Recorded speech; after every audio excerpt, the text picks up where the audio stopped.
Muchas gracias a todas y a todos por acompañarnos en la Sala San Juan de la Cruz del Teatro de la Abadía. Es un enorme honor y un motivo de enorme alegría el que podamos, por segunda tarde consecutiva, recibir a Chantal Maillard. Estamos felices de que el cruce entre el Festival Eñe y el ciclo Poetas en la Abadía, de Teatro de la Abadía, nos haya permitido encontrarnos con una creadora excepcional, una pensadora sobresaliente y una poeta maravillosa. Y me consta que si estáis aquí es porque ya sabéis todo eso y, por tanto, huelgan las presentaciones. Pero si hay alguien a quien hay que agradecer que este acontecimiento tenga lugar, es a la propia Chantal, que ha hecho el esfuerzo de venir desde Málaga para acompañarnos durante este fin de semana. Chantal es autora de Medea, la obra que nos leyó ayer en una tarde memorable, La compasión difícil, que es un libro vinculado a este, Matar a Platón y Cual menguando, entre otros. Y, por cierto, después de este encuentro tendréis ocasión de reuniros con Chantal en un acto de firma que tendrá lugar en este espacio que hay a la derecha, que unas gentes en la abadía llaman el ambigú y otros llamamos el absidiolo. Bueno, y hay otros que le llaman la absidiola, ¿no? Pues ahí os encontraréis con Chantal. Ayer ella leyó Medea y vamos a organizar este encuentro sabiendo que algunas y algunos pudisteis acompañarnos y otras y otros quizá no pudisteis hacerlo. Hablaremos un poco acerca de lo que ayer sucedió, de la obra, del trabajo de Chantal.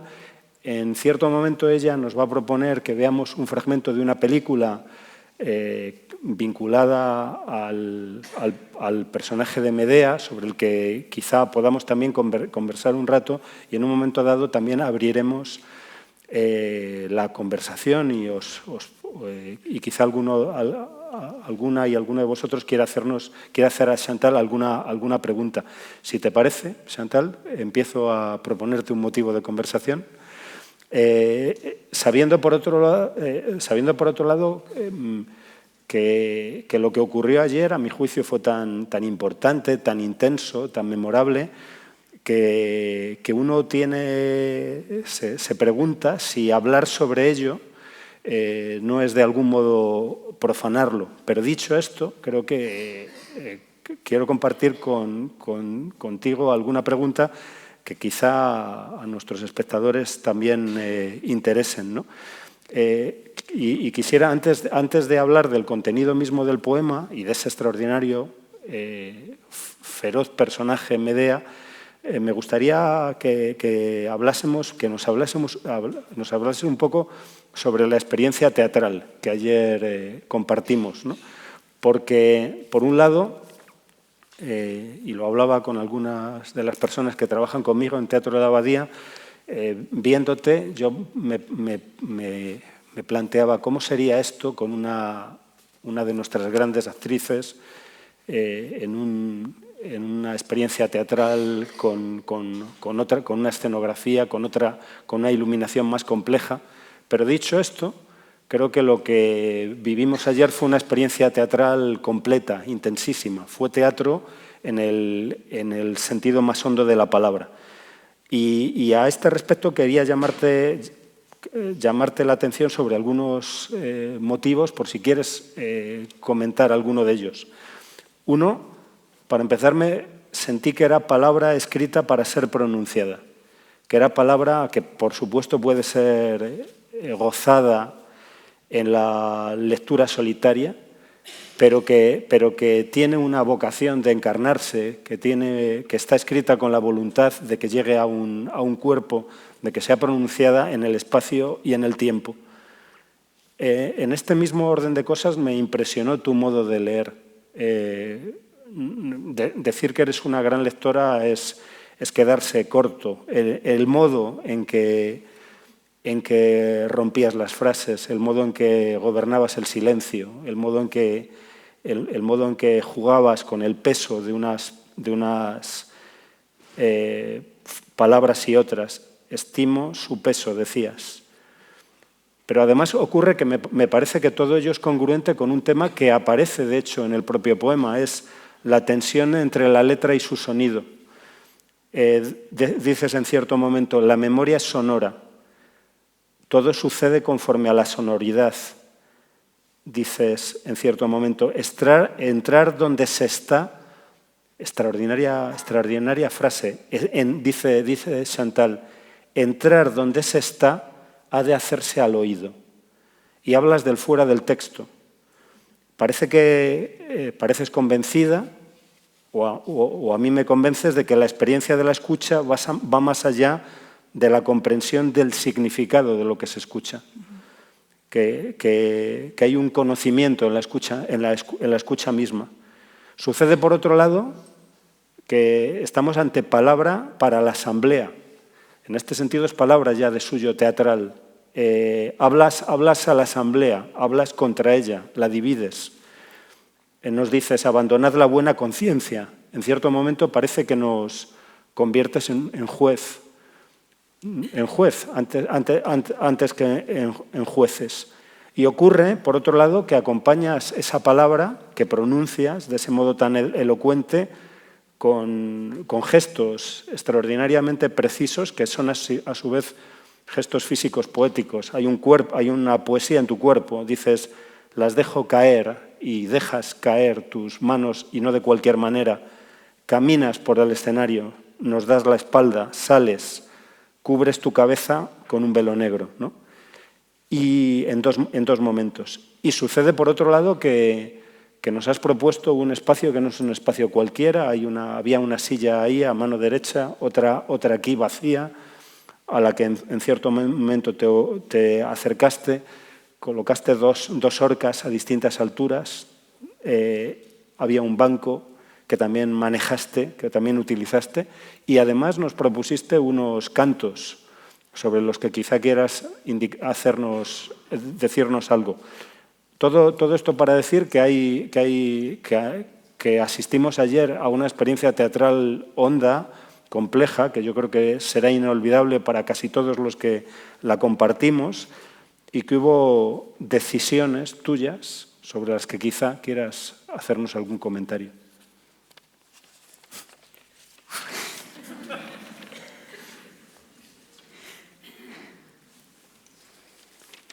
Son muchas cosas a la vez. Pero podemos ir hablando de ellas poco. Por ejemplo, hablaba yo de la... Espera. Sí. Primero, llevarte la contraria en una cosa. Vale. Porque tú me agradeces el estar aquí. Yo soy la que te estoy agradecida. O sea, me has proporcionado realmente un sueño. A ver, sentir, intuir lo que escribo, eso es fácil, eso para mí, porque se hace de forma natural. Pero poder hacerlo aquí, ante el público que estaba y que está, con el equipo que tienes, ¿no? Voy a nombrarlos además, porque está Sergio, está David, está Eduardo, está Joaquín, mira que tengo mala memoria, está Abel y está, por supuesto, Ronald. Y estuvo Claudia Farsi, que me ayudó por la mañana a situarme. Todo eso, para mí, es un milagro, ¿no? No sé, yo no hubiera pensado nunca actuar, serme, porque en realidad me soy. O sea, estoy en un escenario, me encuentro más donde estoy y me encuentro efectivamente de oídas, al oído, porque me escucho. No a mí, no al mí. O sea, eso lo tengo muy claro. El mí tiene una voluntad personal, No es él, no es el mí el que actúa.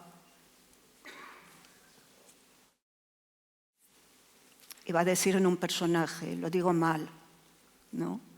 Porque Medea no es un personaje. Para mí no, ya no, ¿no? Lo es en los libros de historia o de leyendas, pero cuando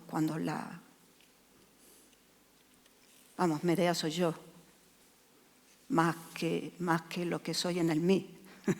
No sé si me explico, ¿no? El mí es el personaje, ese sí, ¿no?, que formamos a lo largo de la vida con un montón de repeticiones, con un montón de hábitos, con un montón de aprendizaje. Ese es el personaje que vamos creando, que vamos haciendo, que vamos desarrollando y sobre todo que vamos reforzando al cabo de los años. Pero luego hay algo que no es el mí. En gran medida es lo que llamo el animal en mí también, ¿no? Que no aparece en Medea, pero que lo tengo siempre muy presente. Es el que intuye, es el que no necesita pensar, es el que sabe dónde tiene que poner las patas, ¿no? En cada momento para no caerse o para no hacer un gesto en falso, porque si hace un gesto en falso viene el depredador y se lo come, ¿no? Todo esto que hemos olvidado, todo esto que se ha quedado atrás o abajo, es lo que funciona intuitivamente. Y eso tiene voces. Tiene voces. Entonces tú me preguntas, entrar donde se está de hacer solo al oído. No se me había ocurrido pensarlo de esta manera aquí ahora, es cuando lo percibo así también, gracias a lo que tú me preguntas. Entrar donde se está es entrar en ese lugar nuestro que no es el mí y que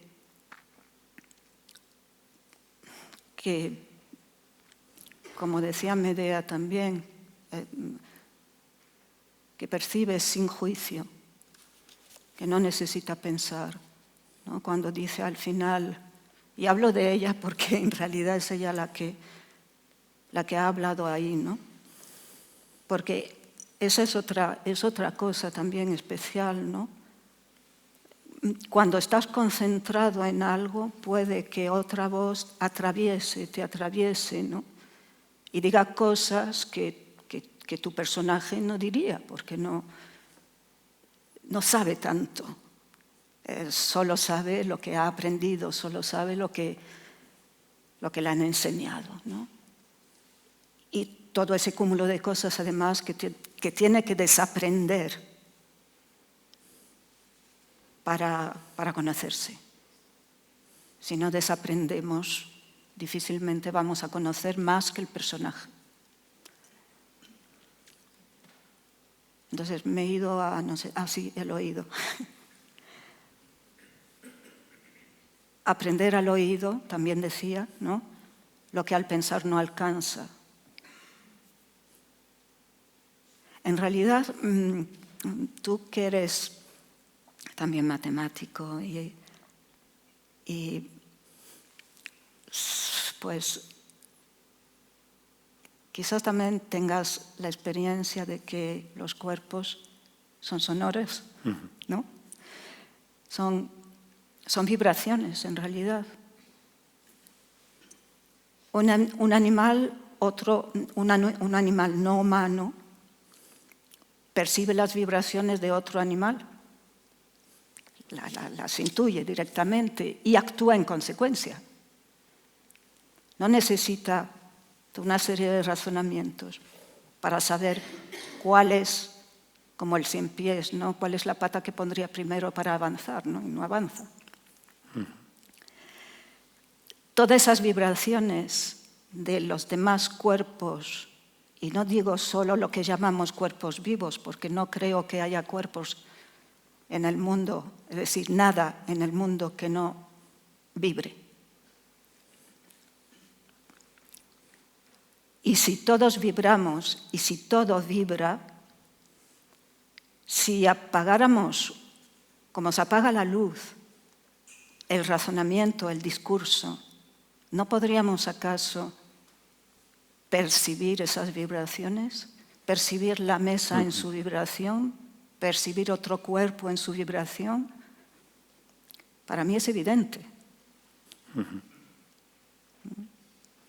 Si cierras los ojos y solo te pones con las manos y avanzas hacia una pared sin mirar, puedes oír la pared y puedes sentirla por el tacto, porque vibra. Entonces yo pienso ahora mismo, en este instante, que lo que Medea está indicando, entre otras muchas cosas, es a desaprender el discurso, y fijaos que estamos hablando, yo ahora mismo estoy hablando, o sea, estoy haciendo un discurso, pero estoy tratando también, por otra parte, de decir algo que, como tú bien decías, también no es el texto. Escuchar, por tanto, es una especie de, es una bajada a otros niveles de percepción,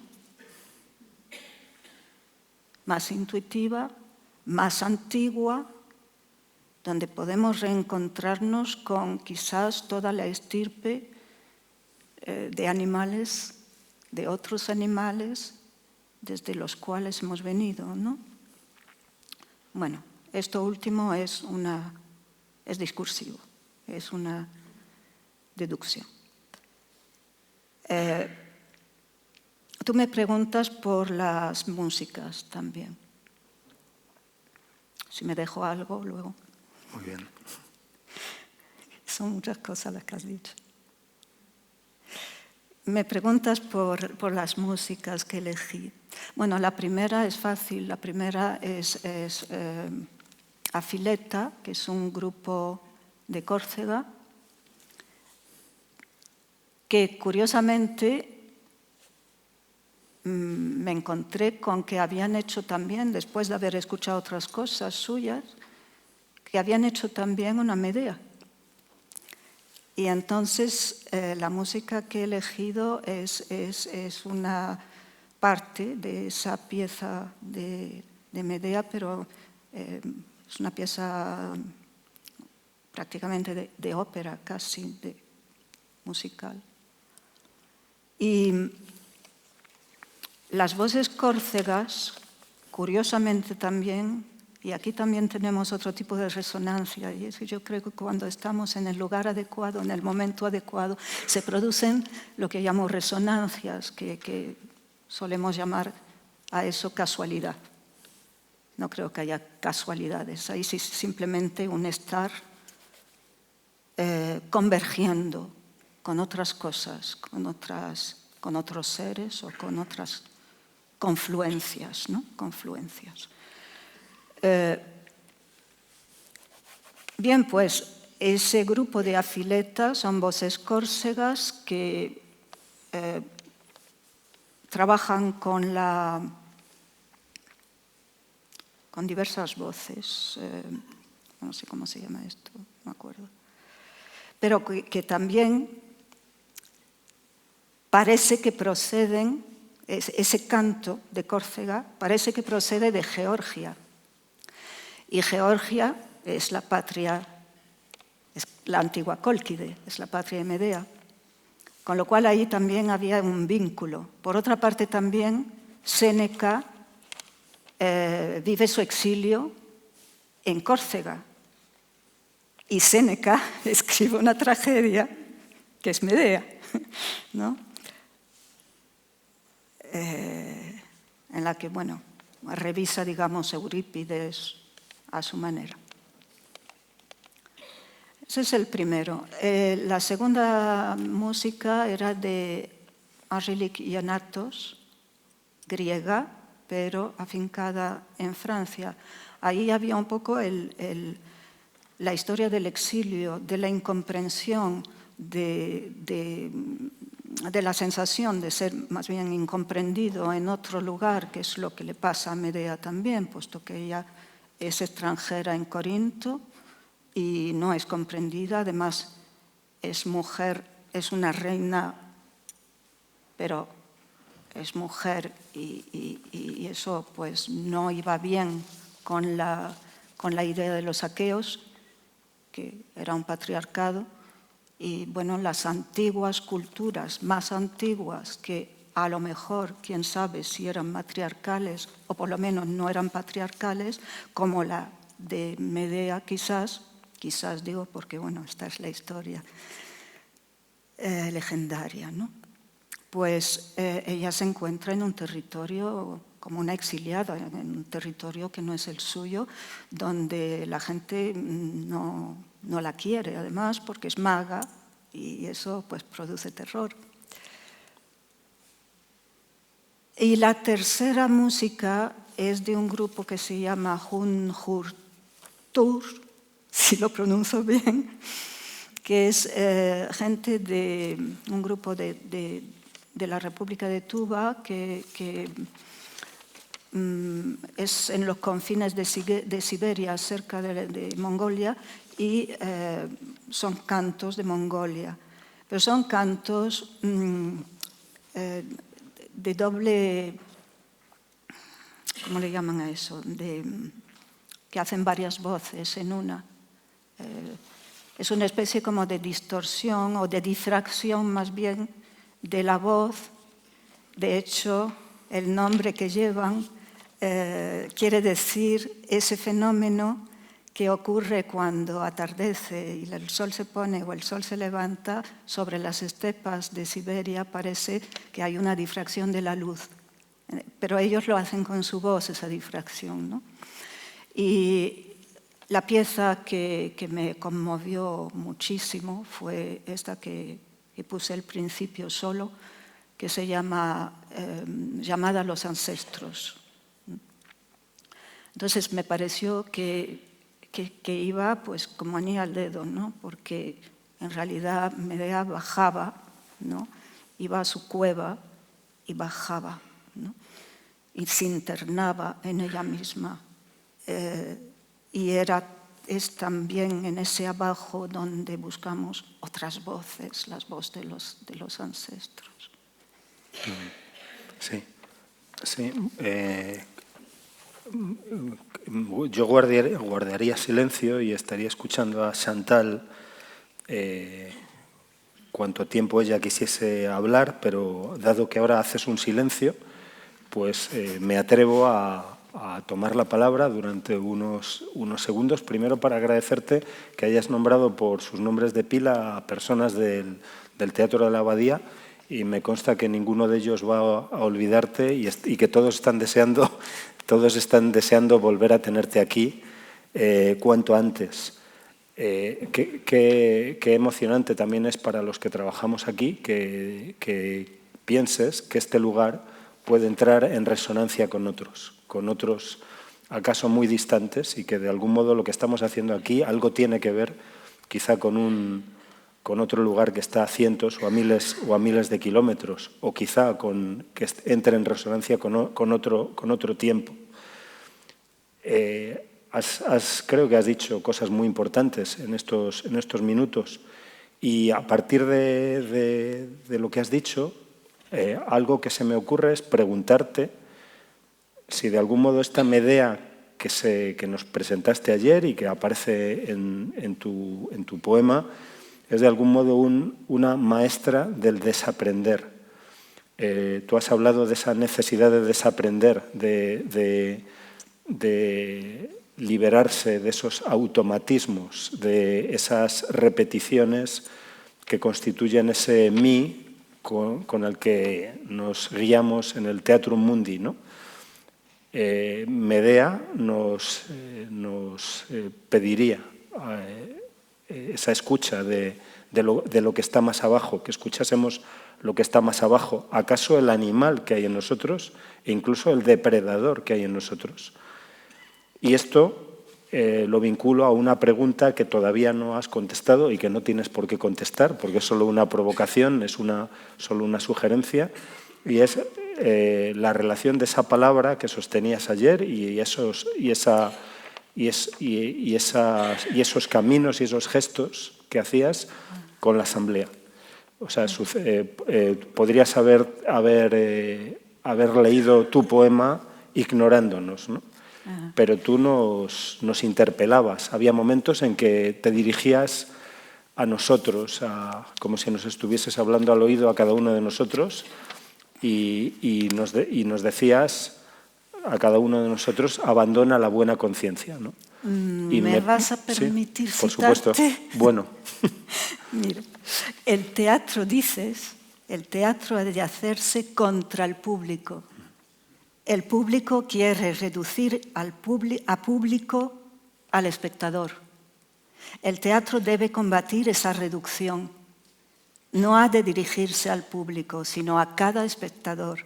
Ha de hablarle personalmente al oído. Bueno, no recordaba esas palabras que escribí algún día y en las que probablemente tenía en cuenta a aquel Kierkegaard que decía, que protestaba contra la palabra público, porque decía que el público es un maestro de la indiferencia, ¿no? O sea, el público quiere absorber a cada espectador, quiere reducir cada espectador a lo genérico, ¿no? Y de lo que se trata es de mirar a cada uno de vosotros y de vosotras a la cara, ¿no? Y de hablar a cada uno de vosotros y a cada una de vosotras, y hablarle a cada uno al oído. Y yo creo que eso lo hiciste ayer, ¿no? Pero eso es una decisión. Y me pregunto si de algún modo Medea es una maestra, Medea es una maestra del desaprender, ha pasado por una experiencia que quiere compartir con cada una y con cada uno de nosotros, y está diciéndonos algo a cada una de nosotros, ¿sí? Sí. Es que te voy a contestar con tus propias palabras. El mejor teatro respeta al espectador, espera algo de él, no se conforma con entretenerlo, se parece al hacha de Kafka. Un libro habría de ser como un hacha que rompiese el mar de hielo de nuestro interior. Esto es tuyo. Claro. Bueno, pero lo bueno de eso es lo que dice Kafka, ¿no? Que un verdadero libro es el que rompe el mar de hielo de nuestro corazón, ¿no? O aquello que decía la Dickinson, ¿no? De que identificamos la buena poesía porque es como una bala, ¿no? que nos estalla en nuestro cráneo. Y eso sucedió en muchos momentos de ayer, en que ayer nos decías, y ahora te cito yo a ti, ¿no? Hubo frases sobre las que no he dejado de dar vueltas. Una de ellas dice Chantal: todo círculo es vicioso, pero al mismo tiempo dices que cada punto es encrucijada. Y esto es extraordinario, ¿no? Digo, el encuentro de esas dos frases que pronunciaste en momentos muy distantes, porque todo círculo es vicioso, pero al mismo tiempo cada uno de ellos es una encrucijada, y cada uno de ellos puede interrumpir el círculo. Dices en cierto momento: la materia se cansa, la memoria es su modo de dormir. Disculpa si te cito mal. No toda causa es motivo, dices. Y en cierto momento nos haces una pregunta terrible, ¿no? ¿Por qué desaparecen los que amamos? Porque la muerte es un extraordinario misterio.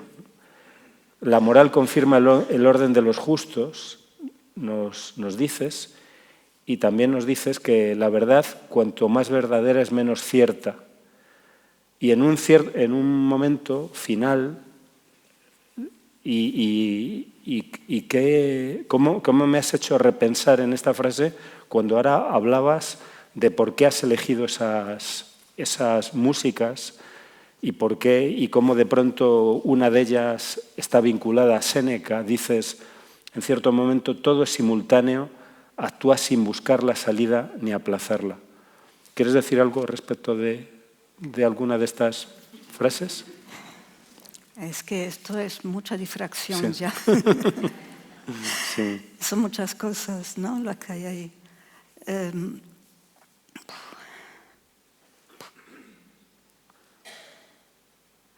Voy a recoger una idea que has dado anteriormente, que es la de el depredador.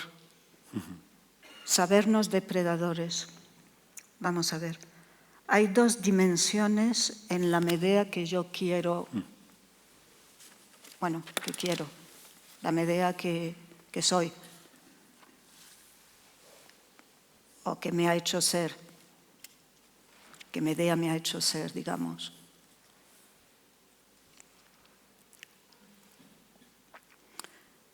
Una dimensión es la personal, por supuesto, ¿no? Es la que tiene que ver con la culpa, la que tiene que ver con los introyectos, es decir, todo este cúmulo de voces de la tribu, paternas, maternas, nacionales, etcétera, que una recibe y se las apropia y que crean conflictos. Entonces, allí la voz interior, la voz más fuerte, o a veces más débil, claro, pero la voz más auténtica, ¿no?, entra en conflicto con esa voz y produce, pues, todo tipo de circunstancias difíciles. En realidad, de eso se nutre la tragedia griega, ¿no?, y probablemente toda tragedia, ¿no?, de ese conflicto y de cómo resolver ese conflicto, que normalmente no acaba nunca bien una tragedia, ¿no? Es la famosa ibris. Bien, entonces, ese conflicto donde se encuentra, por supuesto, la culpa, es lo que ha de resolver Medea en su existencia de humana, digamos, ¿no? Y que, bueno, es una situación realmente terrible haber matado a sus hijos, ¿no? Y haber matado sobre todo eso que ama, ¿no? Bien. Pero luego hay otra dimensión que encuentro en ella, o mejor dicho, donde en ella encuentro la posibilidad de expresarla, y es que el símbolo pase a otro tipo de universalidad. Es decir, no es ya las dos voces, la de la tribu y la propia, sino es toda la humanidad en conflicto, como lo estamos además viendo ahora perfectamente, ¿no? En conflicto con lo que he llamado la edad fértil, los impulsos de la edad fértil, es decir, la procreación. Somos demasiado y lo sabemos. Este planeta no nos soporta y hay que poner freno a eso. Eso por un lado. Pero eso sigue siendo una finalidad, digamos, de beneficio. Pero luego está también la rueda del hambre, es decir, sabernos depredadores y saber que estamos metidos en un círculo donde cada ser se nutre de otros de la muerte, por tanto, de otros. Que poner un ser al mundo es entregarlo a la muerte, y no solo a la muerte, sino al sufrimiento y a eso que has dicho de ver sufrir o morir a otros, ¿no? No es solo la extrañeza, es otra historia muy curiosa, ¿no?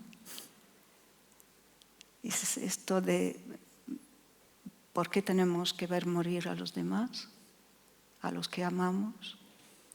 Pero es también lo que dice Medea de la excreción, la digestión, esta maquinaria, ¿no?, de tener que alimentarse, este círculo, ¿no?, el círculo del hambre. Pero existen también el sacrificio y el cuidado de unos por otros, ¿no? Existe también, sí. ¿Y, claro. qué lugar le das a eso dentro de este orden del hambre?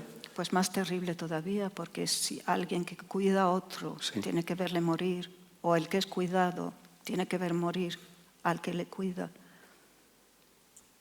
sí, es sufrimiento. Ajá. ¿Qué hacemos con eso? Sí. Os revelaré que he asistido entre bambalinas, en camerinos, a una situación, a mi juicio, extraordinaria que merecería una obra de teatro. Porque estaba con Chantal y ha venido a buscar agua, porque no sé por qué, no lo encontraba quizá en la otra parte del camerino, una de las actrices que está interpretando Ana contra la muerte. Y se produce una extraordinaria resonancia entre lo que está ocurriendo aquí y esta Medea que ayer estábamos representando y lo que estaba sucediendo en la otra sala del Teatro de la Abadía, porque lo que se presenta en Ana contra la muerte es precisamente la pelea de una madre contra la muerte del hijo, ¿no? Es otra tragedia. Y de forma que se produjo una milagrosa resonancia en las dos salas, en las dos salas del Teatro de la Abadía.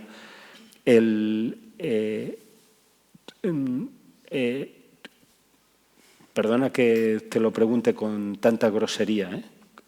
Me da vergüenza hablar de forma tan grosera cuando tú eres tan precisa y tan sutil en tu expresión. Se está diciendo en algún momento que todos somos Medea. Nos estás diciendo, tú dices en cierto momento, no somos inocentes. Estás diciendo, no condenamos todos a nuestros hijos. Estás diciéndonos, todos sois Medea. Sí. Y aquí llegamos, creo que al núcleo también de la cuestión de Medea. Es el núcleo de la compasión difícil, ¿no? Permíteme que te cite otra vez.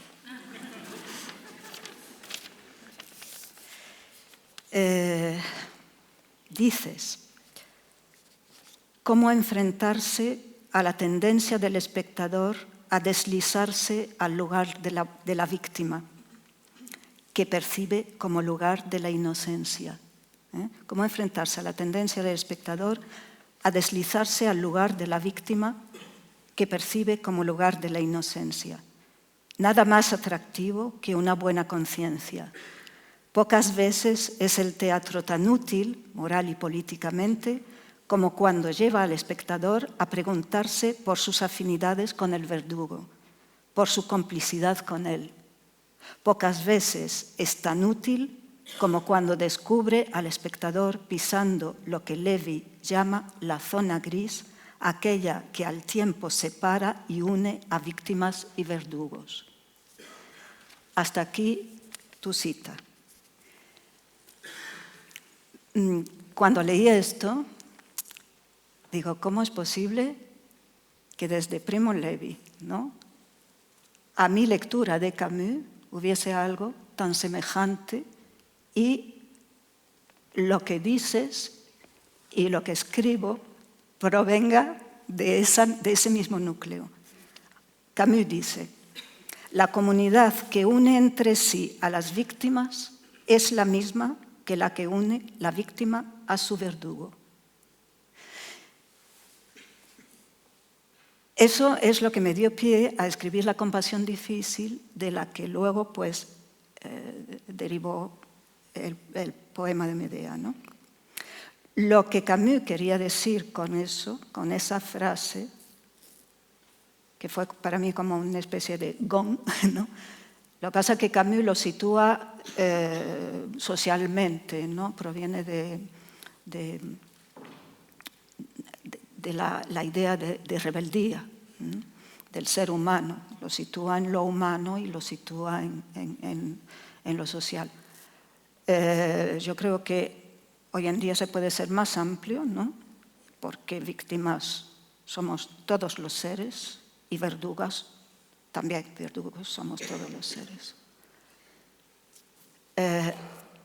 Este año, esta primavera pasada, valga como anécdota, así como un inciso, han criado en mi terraza unos cernícalos por 2 veces, ya 2 años consecutivos. Son aves de presa. Y yo mandaba una foto de los polluelos a algunos amigos y me decían: ¡ay, qué mono! ¡Ay, qué bonito! ¡Qué lindo! ¡Qué tierno! Digo, sí. A la vez siguiente le mandaba una foto de los restos que quedaba esparcido por la terraza. Un trocito de camaleón, unas plumas de mirlo, un esqueleto de un ratón, otro ratón descabezado, y luego crecían los cernícalos. Y bueno, con esas fotos, claro, una foto de ya un poco mayorcito, cuando aprenden a comer, pues picando, ¿no?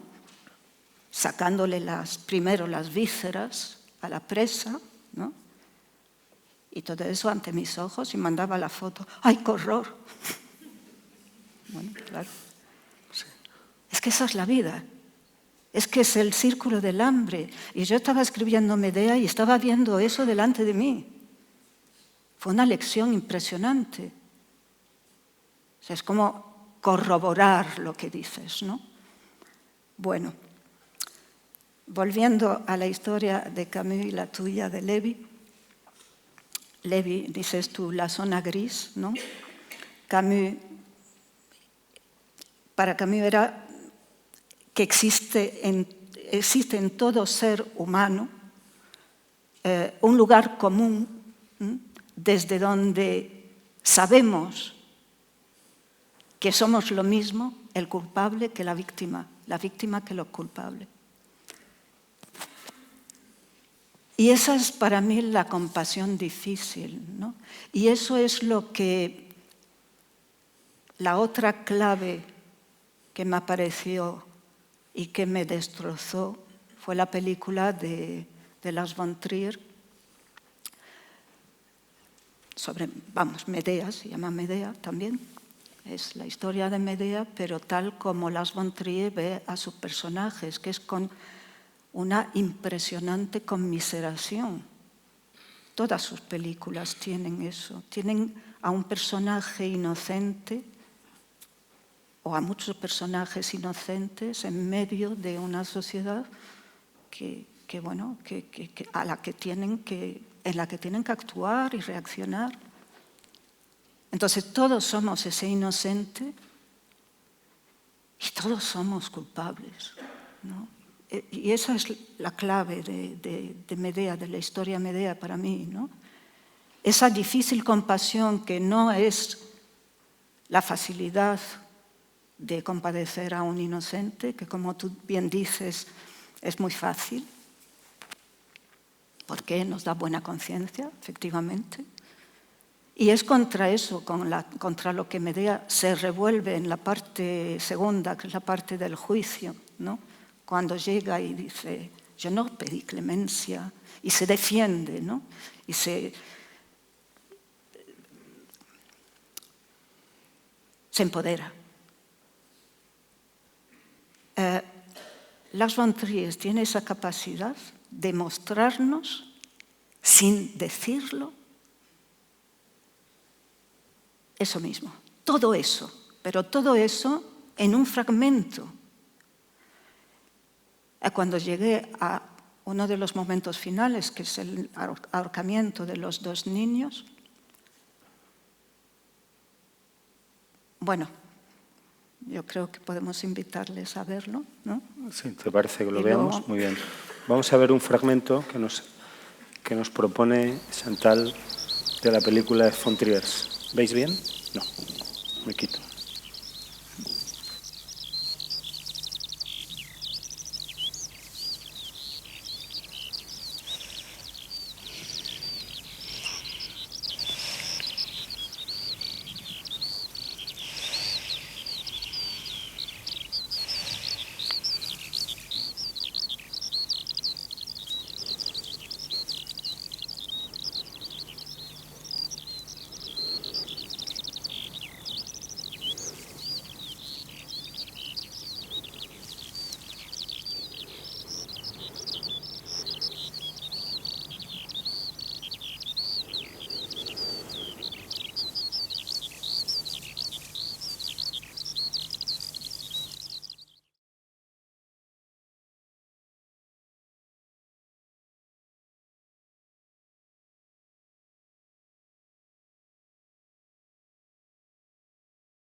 Sí. Chantal, ¿has querido que viésemos este fragmento? ¿Quieres decirnos algo? ¿Quieres añadir algo? Pues yo creo que poco hay que añadir, ¿no? Aparte, o sea, el fotograma que a mí me impactó tanto fue cuando el niño se acerca detrás de la espalda con la cuerda en la mano y le dice, ayúdame, madre. Ajá. Ayúdame, madre. Eso para mí es la compasión, realmente, ¿no? Mérmeros es el nombre del hijo. Es realmente el que compadece, el que padece con la madre, ¿no? Y actúa en consecuencia. Y que asiste y que acude y asiste a la madre en la acción. Y bueno, al término, cuando se la ve en la barca, es donde yo la imagino al inicio del poema, ¿no? Cuando la barca ya, después de muchos más siglos, sí, ¿no? Está allí encallada. Y ahí es donde empieza la historia, siglos más tarde. Claro, porque tu obra comienza precisamente después. Comienza la obra de Chantal, como sabéis los que conozcáis el texto, los que asististeis ayer a su lectura, la obra comienza precisamente en esa barca, ¿no? Y de algún modo se nos está haciendo insistentemente la pregunta de cómo vivir después de eso, ¿no? Cómo vivir, cómo sobrevivir a eso. Sí, y todo un proceso ahí, sí, proceso interior, claro, ¿no? De comprensión y bueno, de un recorrido no de una existencia ya, sí, sino de una existencia que tarda siglos. Claro. Y de conocimiento y de encuentro también sí, precisamente con ellos. Claro, estoy tentado de preguntarte, pero quizá lo dejemos para otro momento, por la noción de lo obsceno, de aquello que se deja fuera de escena o que es expulsado de escena, ¿no? Aquí hemos visto a los niños y hemos visto el momento de su muerte, y ese momento precisamente, como bien sabes, en la tradición teatral ha sido excluido. Hace unos años fue aquí, en un montaje de Medea de Andrés Lima, los niños eran representados por unas figuras de escayola que se rompían sobre el suelo. Es una cuestión enorme, ¿no? La cuestión de los límites de la representación, la cuestión de cómo representar de forma oblicua o lateral aquello cuya representación inmediata sería inaceptable o insoportable, o quizá no, o podría no serlo. En todo caso, no quiero abrir esa línea de conversación, a menos que tú quieras prolongarla, porque creo que es el momento de dar la palabra a nuestras amigas y a nuestros amigos que nos han acompañado esta tarde en la abadía. Quizá alguien quiera hacer alguna pregunta y David os ayudará con un micrófono que hay por ahí.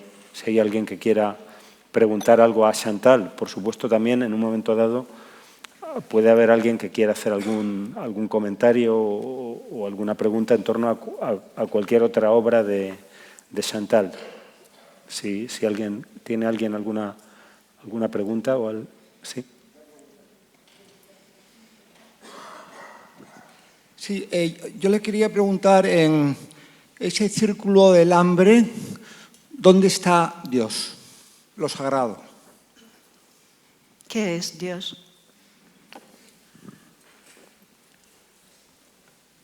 Dios. El silencio de Dios. ¿Perdón? El silencio de Dios, lo sagrado. Lo sagrado y lo profano es discursivo, es mental, porque son dos extremos y todo lo que ocurre entre dos extremos es un discurso. La moral también lo es. La moral se funda precisamente en dos extremos, el bien y el mal.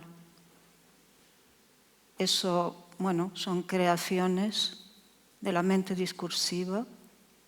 Y, por supuesto, lo que llamamos Dios se puede decir de muchas maneras. Por eso, si no me define lo que entiende por ello, yo no lo entiendo. Ahora bien, me dice el silencio de Dios, eso incluye ya de por sí, es ad hoc, es decir, incluye de por sí la existencia de algo que se llama Dios. Tampoco lo entiendo. Gracias. Sí. ¿Hay alguna otra pregunta, algún comentario? Sí, quiero añadir una cosa. Sí. Hay una gran diferencia entre lo que en el mundo cristiano se llama Dios o en el mundo hebraico, ni siquiera, porque ahí era Jehová, o Yahvé, que Yahvé era un Dios proveniente de la región de Mesopotamia, de Próximo Oriente. En toda la población ancestral han existido dioses. Y eso no tiene nada que ver con el Dios racionalista que se inventan los teólogos a partir de un cierto momento de la historia, que es bastante remoto. Muchas gracias. Gracias. ¿Sí? Hola. Primero de todo, pues agradecerle la oportunidad de podernos dirigir a usted directamente. No oigo bien. Perdón. Agradecerle en primer lugar la oportunidad de podernos dirigir a usted y después que lo que sucedió ayer aquí fue muy impresionante y yo quería hablar también un poco de la importancia que creo que había en el hecho de que fuera una lectura y no una representación teatral, porque lo que usted hacía era leer unos significantes, levantarlos de un libro y la presencia del libro creo que también fue muy importante. Ahí llegó un momento en el que no quisiera citarla mal, pero decía algo así como la importancia de dejar caer lo que se había creado y se arrodilló y dio con un sutil golpe con el libro en el suelo. Y eso me hacía pensar en la importancia del cuerpo, del texto, ¿no? Del cuerpo de lo escrito que había allí también.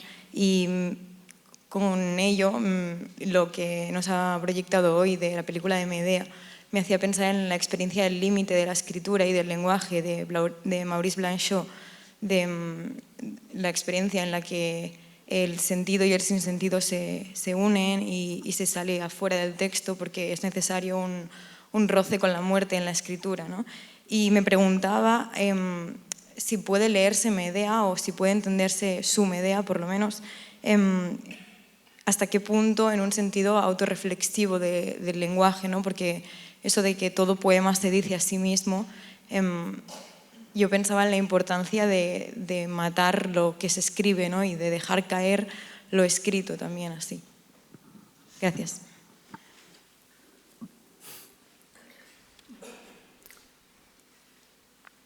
Bueno, sí, o sea, la experiencia del límite del lenguaje está presente siempre en todo lo que he escrito, ¿no? El momento de escribirlo te das cuenta de que eso es un discurso y que por tanto pertenece pues a todo, incluso a lo que dices que no debe ser oído, que no debe ser eso. Lo hemos discutido hace poco precisamente, antes de esto. Y esta mañana también una amiga profesora de filología que había venido de Barcelona, pues me dijo algo muy parecido también, de que en esa misma escena, cuando se cae el libro, se cae el texto. Y que por tanto estamos diciendo, bueno, a ver, escuchen más allá de lo que está escrito, no escuchen la letra, ¿no? La letra escrita está muerta, ¿no? Pero puede servir de indicador. Convertir la letra en señal, ¿no? En señal. No quedarse en la obra, ir hacia lo que señala la obra, ¿no? Eso es importante.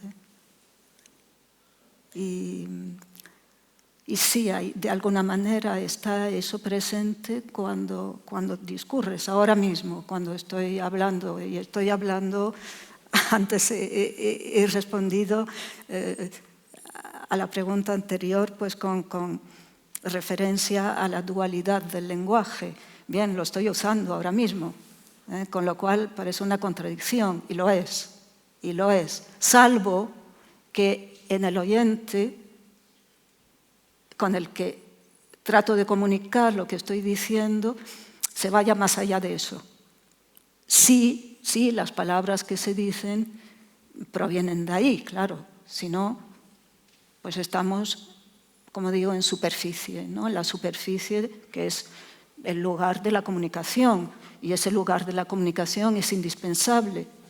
No podríamos hacerlo de otra manera precisamente porque hemos perdido la capacidad de otros animales y hemos adquirido la racional. Es una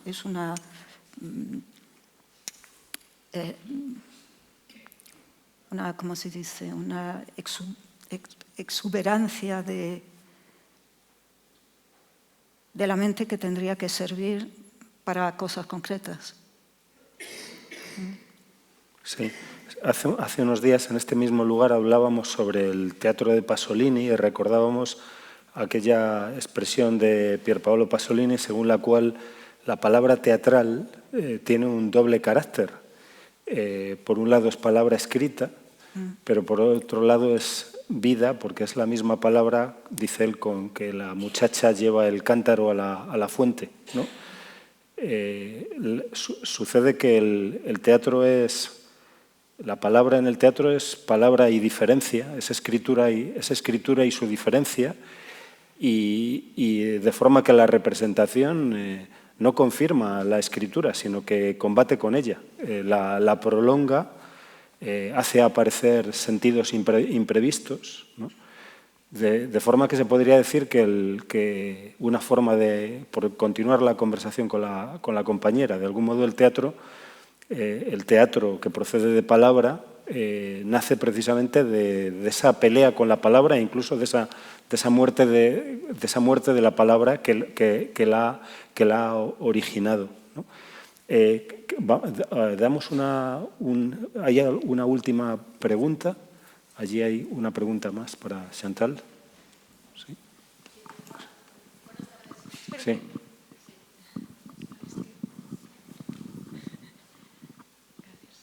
Buenas noches, gracias. Menciona usted la compasión difícil. Yo matizaría al límite de lo imposible. Y quería preguntarle si usted lo vive como proceso, es un proceso de lucha, si alcanza finalmente la compasión armónica y es desde ahí, desde donde escribe y desde donde actúa, o si actúa desde la lucha entre el rechazo ante el horror y la aceptación puntual del horror. Gracias.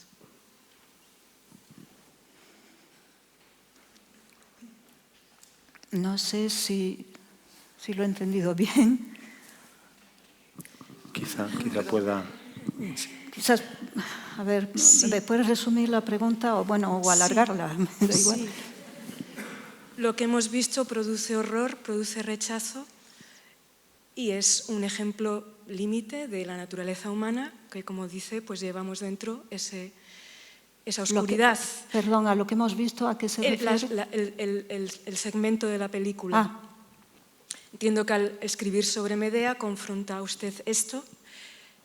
No sé si busca ese tema y escribir y leer ese poema porque usted está en proceso de búsqueda de alcanzar una compasión armónica que en proceso es muy difícil y al límite del imposible, porque lo que brota es el rechazo y la negación. Y le preguntaba por si usted escribe y actúa desde finalmente una aceptación conseguida o si afronta ese tema porque usted está en búsqueda de alcanzar una cierta aceptación dificilísima. Vale.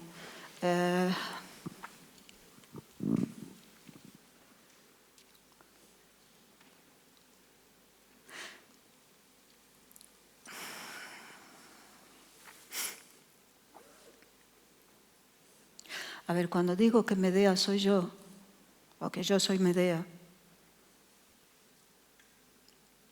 es porque ha sido un proceso como el que he descrito un poco antes, ¿no?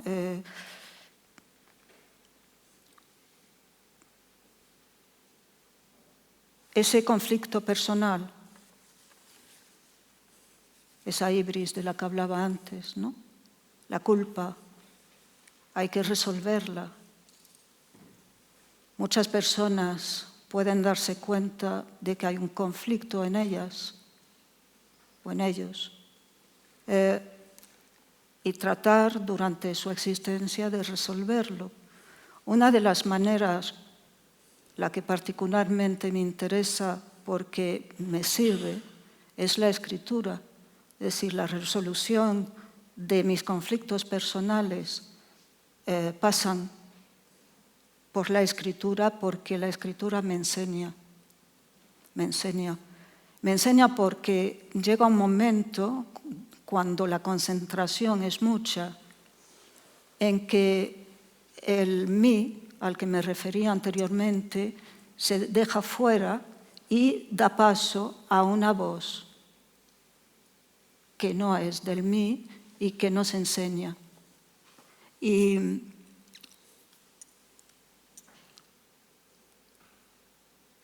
por supuesto, el tema del que se trata aquí, que es terrible, es un tema que me toca personalmente.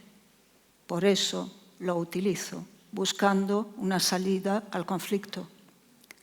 Ahora bien, eso me lleva también más lejos, porque Medea es mucho más que algo personal, o por lo menos la Medea que yo percibo, ¿no? Y que percibo a través del fragmento, a través de la película de Lars von Trier, del cual hemos visto este fragmento.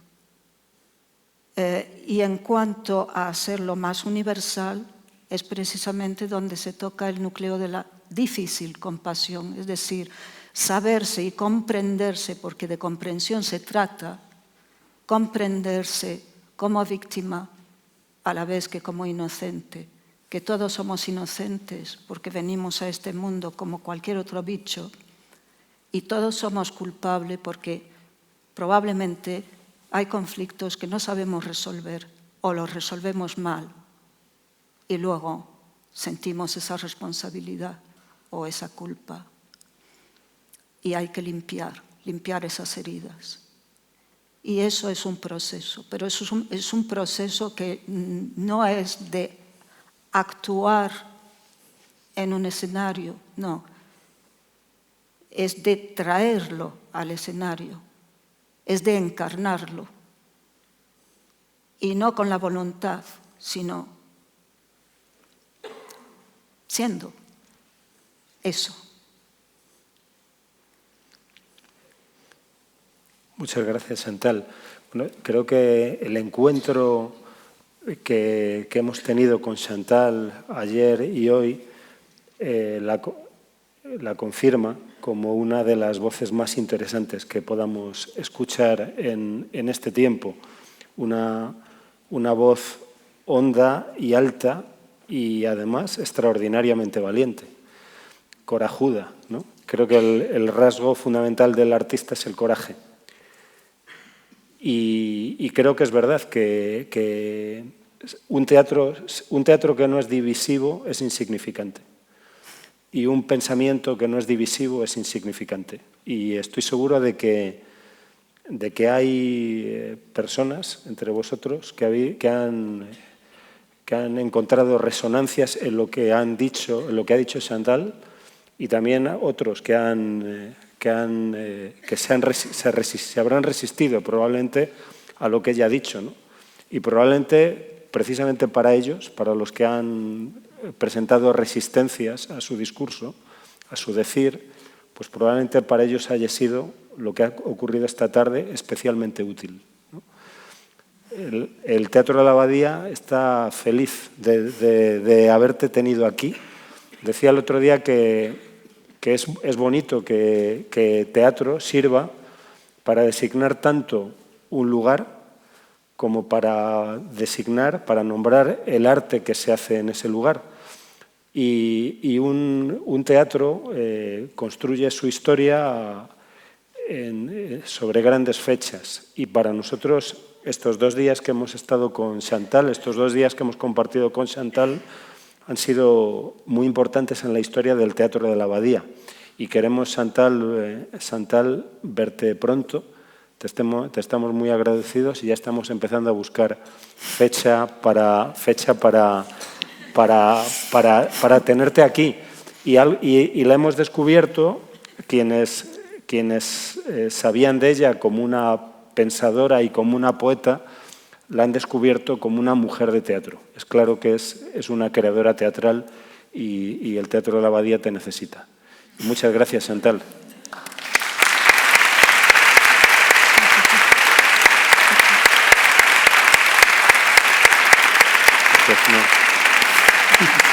Gracias.